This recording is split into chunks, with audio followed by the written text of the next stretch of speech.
জামালের বউ এত ফর্সা হইল কেমনে রে। আমি তখন থেকেই অপুর ভক্ত। হ্যাঁ, তো আজকে অন্যের বউ নিয়ে আলোচনা না করি।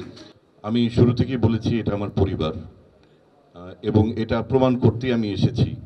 আমি হেরেছি তো তাতে কি, আমার পরিবারেরই একটা অংশ আমাকে সামনে পথ দেখাবে এবং আমাদের দাবি দাওয়া পূরণ করবে।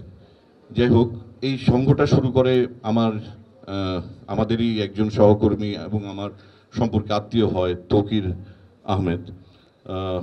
উনি চেয়েছিলেন যে যোগ্য নেতৃত্ব, যোগ্য শিল্পী এই সংগঠনটিকে পথ দেখাবে, এবং আজকে যারা জিতেছে আমি মনে করি যে এরাই যোগ্য।